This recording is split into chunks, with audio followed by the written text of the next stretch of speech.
Hello friends, fish Venkatesh Chiranjeevi గారితో నటించిండు, పవన్ కళ్యాణ్ గారితో నటించిండు, మన రామ్ చరణ్ గారితో నటించిండు, సాయి తరం తేజ్తో నటించిండు.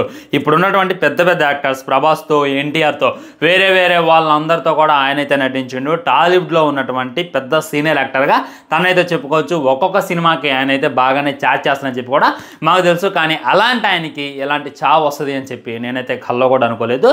ఎందుకంటే టయానికి డబ్బులు అందక, టయానికి ట్రీట్మెంట్ అందక, టయానికి కిడ్నీస్ అంటే డొనేట్ చేసే వాళ్ళు అందక ఆయనైతే చనిపోయిండు. ఆల్మోస్ట్ హాస్పిటల్ బెడ్ మీద 10 రోజులు మృత్యువుతో యుద్ధం చేసి ఇవాళ మార్నింగ్ ఆయనైతే కన్ను మూయడం జరిగిందనమాట. మీకు తెలుసు ఈ స్టోరీ మొత్తం.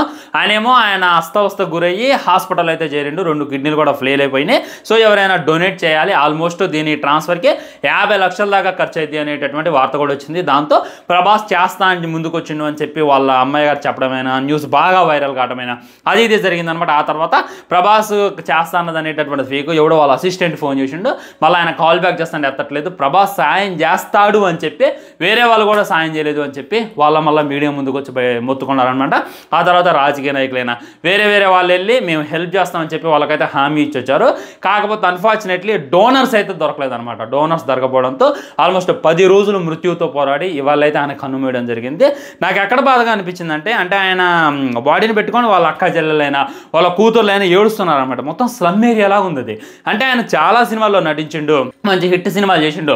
అయినప్పటికీ తను సరైనటువంటి ఆస్తి సంపాదించుకోలేదు అని చెప్పి క్లారిటీగా అర్థమవుతుంది.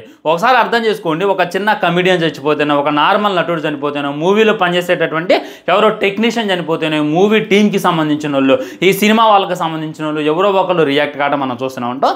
ఆయన మార్నింగ్ చనిపోతే ఇప్పటి నుండి ఇప్పటిదాకా కూడా ఏ ఒక్క నటుడు కూడా రియాక్ట్ అవ్వలేదు. అంటే నాకు ఎలా అనిపించిందంటే మొత్తం వాళ్ళే ఉన్నారనమాట. మొత్తం చుట్టూ స్లమ్ ఏరియాలాగా ఉంది. సరైనటువంటి ఇల్లు కూడా లేదు. అంటే గుర్తుపెట్టుకోండి, ఆయన ఏ పరిస్థితుల్లో చనిపోయింది అనేటటువంటిది ఏ పగోడికైనా సరే ఎలాంటి చావు రాకూడదు అబ్బా. ఎందుకంటే 10 రోజులు మృత్యువుతో పోరాడి ఇప్పుడు ఒకేసారి చావు వచ్చి అది మన దేశకపోతే మనకు నొప్పి అయితే ఉంటుంది అనమాట. కానీ హాస్పిటల్ బెడ్ మీద అన్ని రోజులు పోరాడిన తర్వాత ఆయన చనిపోవడం ఒక బాధాకరం. అయితే ఆయన గురించి ఏ నటుడు కూడా మాట్లాడకపోవడం, సినిమా ఇండస్ట్రీ నుండి ఎవరు కూడా స్పందించకపోవడం, ఒక ఏదో తెలియని వాళ్ళలాగా, ఒక పేదవాళ్ళలాగా, ఇంకా వేరే వాళ్ళలాగా ఆయన అక్కడ పడుకోబెట్టడం ఏదైతే ఉందో ఇంకా బాధగా అనిపించింది. సో నేను మీకు చెప్పేది ఏంటంటే డబ్బులు సంపాదించను భయ్యా, పేరు కాదు. పేరు అనేటటువంటిది ఇంపార్టెంటే కాదు. ఇప్పుడు ఈయనకి ఏం తక్కువ చెప్పండి. పవన్ కళ్యాణ్ గారితో గబ్బర్ సింగ్ అనేటటువంటి సినిమా తీయలేదా?